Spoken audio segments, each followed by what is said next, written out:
The great Tom Arnold, Julia Louis-Dreyfus showdown. It all had to do over a very precious commodity here on the lot, a parking spot. My parking space was taken. So what she did is she pulled in one spot over, you know, figuring she'll fix it later.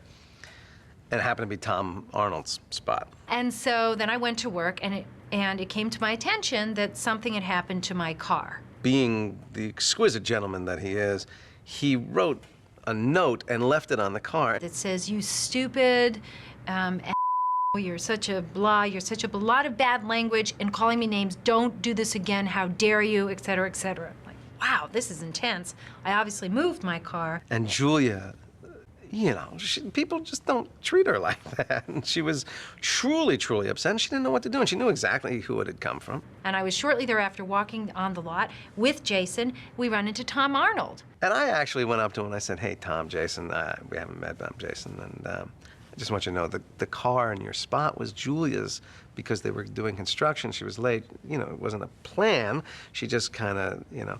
But I said, "You know, your note really upset her. I mean, you know, it was kind of strong." And he actually, for the moment that I was talking to him, I wasn't near anybody else. And for the moment I was talking to him, he was like, "Yeah, I was in a bed. Yeah, I was a little strong. She was upset." You know. And he was actually very conciliatory about it. And then Julia, I guess, decided, well, this isn't right that Jason's talking to him and I'm not. I'm a grown woman.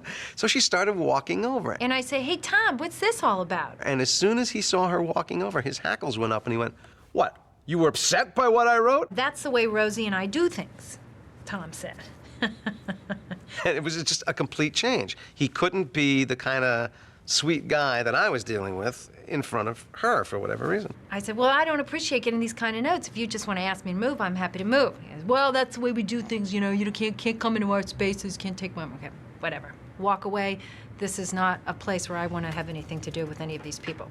Next thing I know, my car has been defaced. A picture of someone's ass was on her windshield. And the C word is written on the windshield. And, you know, we were all up at the writer's office going, should we respond to this? Should we do anything?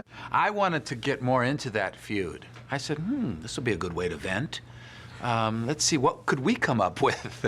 Everyone's going, no. I guess I was still in the Kramer character, huh? Because Kramer, if he'd come in, no, you gotta do something. You can't let him get away with that, Jerry. And we had more or less decided to let it go, you know, and Julia was saying, "I don't want you guys fighting my battles. If I do something like this, I have to do it, you know," and we were gonna let it go. Julia actually pulled me aside and says, "Michael, don't do anything, okay? Don't," because I was sitting there going, And then I was very protective because I didn't want the girl on our show to be pushed around by those baddies. 2 days later, I get a call from the National Enquirer, the Star. They figured out where I lived. They called me. They wanted my comments on this huge story that was in the press about the parking space.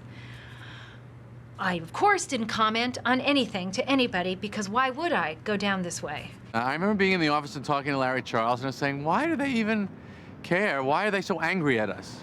And he said, "Because they sense that we're the coming thing, that we're coming. That we're going to be the next big show." And I said, "Get out of here."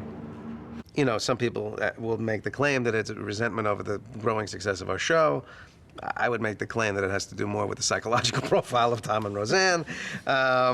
Next thing I hear that Roseanne Barr is going on all the local LA talk shows and entertainment shows, begging me to come on with her to resolve our differences about the parking space on camera. I make no comment whatsoever. Nothing. If anything, it was an indication that the show had entered into a different realm because all of a sudden crappy little stories like that were hot news, you know. Ooh, they're talking about Seinfeld and Roseanne and ooh. Comes March, and Billy Crystal's opening joke of his monologue at the Academy Awards is about not parking in Roseanne Barr's parking space. And I'll never forget, it was such an incredible sort of lesson in God only knows what. But I had never said a thing to anybody at any time. And it became this national news, and it ultimately ends up in the opening monologue at the Academy Awards. And that's the story. There's no more to it.